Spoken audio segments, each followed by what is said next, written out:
vi gente que falava coisas boas, mas a vida não era. Entendeu? Tipo, o cara era mal. Ou seja, isso, cara, é o maior contrassenso do evangelho. Se eu prego o evangelho, eu tenho que viver o evangelho. Então, imagina que desconfortável seria se quando nós desligássemos os microfones ou quando a gente chegasse, eu tratasse vocês de maneira arrogante ou fosse desrespeitoso com vocês, entendeu, cara? Vocês iam ficar extremamente frustrados e tudo aquilo que a gente conversou no nesse podcast de vocês iam colocar na lata do lixo, cara. Com certeza. Entendeu? Só que aí que tá um negócio, cara. O cara que tá na internet, ele não tem a mesa, mas ele consegue jogar tudo no lixo por aquilo que ele pensa que é o correto. Entendeu? Então as pessoas que brigam na internet, que às vezes eles esquecem todos os bons frutos, focam naquilo que eles não gostam e destroem a sua imagem por conta daquilo que eles não concordam. Cara, tem uma... Mudando um pouco de assunto, tem uma... que é pesado, não gosto de falar disso também. Não, então vamos falar um bagulho mais pesado ainda. Caralho. Baseado no que tu estudou, do evangelho e tal, tudo isso aí. Cara, como é que funciona o inferno? Tipo, como é que eu chego lá? Tem como sair? Não. Tu quer saber isso mesmo? Não, mano. Não queira. Não. Você sabe, como é que eu me fudi e fui parar no inferno? E Qual é o caminho sem volta? E é pra sempre, tá, mano? É pra sempre. É pra sempre. É pra sempre.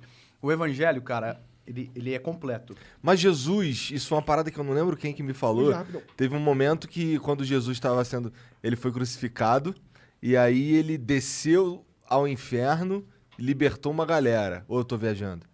Não, ele tirou as chaves da mão do diabo. Tá, ele não libertou ninguém. Não tem libertação. Entendi. Não, quem tá lá, tá lá. É eterno. Nossa, isso é mó deprê, né? Mas é o evangelho completo. Porque tem gente que consegue viver o inferno já na Terra, né?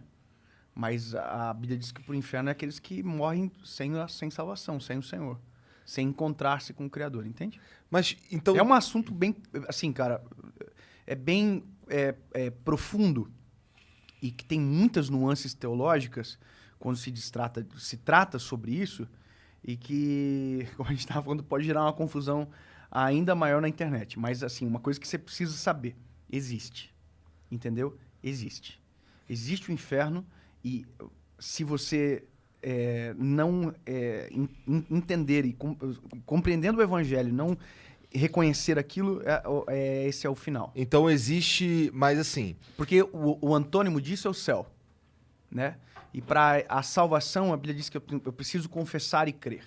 Entendeu? Mas existem eu espero que existam algumas exceções. Por exemplo, uma criança... Existe. Uma criança da Somália... Existe. O índio. Índio. O evangelho chegou até ele. É ignorância, é o tempo de ignorância. A Bíblia diz, como ouvirão se não há quem pregue? Pronto. Então, existem os pregadores pregam. Mas no lugar onde um pregador nunca chegou, onde o evangelho nunca chegou, eles são inocentes. Entendeu? Pô, mas é muito stonks então isso aí, né? Oi? Por quê? Se eu nasci, sei lá, antes da sociedade ser inventada, eu automaticamente tô no céu. Mas agora fudeu já, né? Agora a gente já ouviu de vários caras. Só essa semana 2 vezes. Não, a gente já era, né? Agora a gente precisa fazer alguma coisa, né? É isso aí. Ô, Jean, tu se fudeu também. Tem um monte de gente fudida aí também no chat. Tá tudo abençoado, na verdade. Mano, aqui, ó. A verdade, tá tudo abençoado. De verdade. Sem brincadeira. A gente não deseja Deus porque não quer ir pro inferno. Essa compreensão, ela não pode ser aquilo que vai nortear o nosso coração. Mas e a nossa move fé. muita gente. Move muita gente, mas quando você conhece Deus pela perspectiva do medo do inferno, essa fé não subsiste, cara. Vai chegar um determinado momento que a tua vida vai estar tão no inferno que você vai dizer, mano, aqui, lá ou agora, não muda nada. Entendeu? Quando eu era mais adolescente, eu vi uma história uma vez de um pregador que foi à nossa igreja e eu achei fantástico. Na verdade, eu já era jovem, inclusive o cara que falou isso pela primeira vez, hoje trabalha na nossa associação evangelística, o Mário. Até mandar um abraço para eles, o Mário, a Elinor, e que são os que hoje cuidam dessa parte, né? Mas ele contou uma história, cara, que é a história dos 3 pais que receberam um convite de Deus, é uma história, né? Para apresentar os filhos a Deus. Daí o primeiro pai que recebeu o convite, e ele falou pro filho, seguinte, amanhã cedo a gente vai ter que acordar às 6 horas da manhã, porque a gente vai conhecer Deus. E outra coisa, Deus não aceita que ninguém chegue atrasado. Deus, ele... Bom, eu vou acelerar, tá? Senão fica muito longo. Concluindo, ele colocou medo no menino. Medo.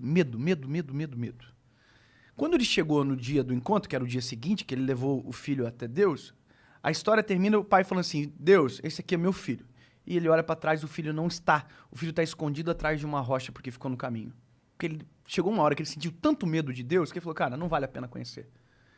O segundo pai, ele colocou ativismo no filho. Filho, você tem que fazer isso. Se você não fazer isso, se você não escovar o dente, se você não acordar cedo, se você não sair, vai dar problema, tal. E o menino colocou muito peso. Obra. Você tem que fazer isso. Olha, entendeu? Resumindo, quando ele chegou para conhecer Deus, o menino estava tão cansado que dormiu no caminho e não conseguiu conhecê-lo. O terceiro pai apresentou Deus da perspectiva que eu acredito que é a melhor forma de apresentar Deus para alguém. É mostrando quem Deus é, mostrando o que Deus fez na cruz do Calvário através do seu Filho, mostrando o amor, a possibilidade de redenção, de salvação, de pecado, de perdão de pecados para quem se arrepende de maneira genuína. Quando você apresenta dessa maneira, aí a história, que é a forma que o pai apresentou, a Bíblia ia falar, né? A história, o menino chega, o pai chega até Deus e diz, Deus, aqui está o meu filho. Quando ele olha para trás, o menino não está mais na parte de trás, mas o menino já está abraçado com o Senhor. É uma história que apenas demonstra que a maneira como que somos apresentados a Deus determina como nós vamos nos relacionar com Ele, ou o que vamos fazer nesse encontro, sabe? Então, por isso que não é que eu não fale sobre o inferno porque eu acredito nele, mas porque eu não quero colocar medo. Não pode ser por medo. A Bíblia diz que o verdadeiro amor lança fora o medo. Se for por medo, cara, não tem amor. Eu não quero. Você também que tem filha, você não quer que a tua filha te obedeça pelo terror. Você quer que ela te obedeça porque ela te ama tanto que vale a pena te obedecer. Entende? Não pode ser pelo medo. A Bíblia diz que o temor é um princípio de sabedoria. Ou seja, eu preciso saber os riscos que existem. Eu preciso saber. Mas não pode ser eles que vão nortear as minhas decisões somente. Tem que ser o amor de Jesus. Eu tenho um sentimento muito mais profundo e muito mais importante, sabe? Então, por isso que eu digo, a gente não tem que querer a salvação por medo do inferno. A gente tem que querer a salvação por desejo do céu. Esse é o negócio. Entendeu? E de viver uma vida transformada aqui. O que será que a gente faz no céu? Isso é uma coisa sempre que eu fico pensando. Porque se o céu é o lugar máximo e perfeito, não seria também, para nossa concepção de humano, um lugar bem tedioso e sem possibilidades? Pois é. Eu já ouvi isso já. Eu vi a primeira vez nos Estados Unidos, o cara falou, mas o céu é boring. Aí eu tive que procurar o que era boring primeiro. Mas, cara, imagina o seguinte.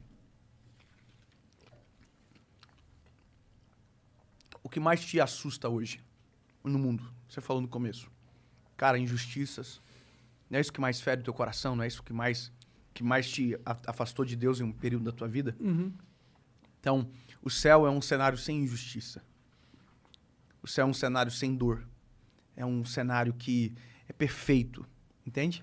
Então, não tem como existir chatice na perfeição. Porque se é perfeito, não tem defeito. Entende? Não tem como ser chato. Então, a Bíblia fala de céu como um lugar de descanso, fala como um lugar permanente, fala como um lugar de adoração, fala como um lugar de galardão pelas nossas obras. Então, a Bíblia menciona sobre o céu várias vezes. O próprio João, ele tem uma visão do céu, né, e que ele relata em Apocalipse, e que é extraordinário quando ele fala sobre a perspectiva do que ele conseguiu enxergar. Ele fala, as ruas são como de ouro. Então, a definição dele é como se ele estivesse dizendo assim, cara, eu não sei explicar, mas era como se fosse ouro, era tão maravilhoso que era como se... Entende? Então, é metafórico, mas demonstra a profundidade daquilo que João enxergou. Então, a minha convicção de fé é que o céu é o meu destino. O céu é o meu início, na verdade. Mas porque creio em Jesus de maneira completa, em toda a verdade bíblica, eu creio que eu já sou um ser eterno agora. Por isso que as atitudes têm que ser diferentes também. Faz sentido. Entende? Porque se eu sei que o meu destino é o céu, então eu já sei que eu sou de lá. Eu sei que eu sou eterno. Então vai se comportar como alguém que é eterno.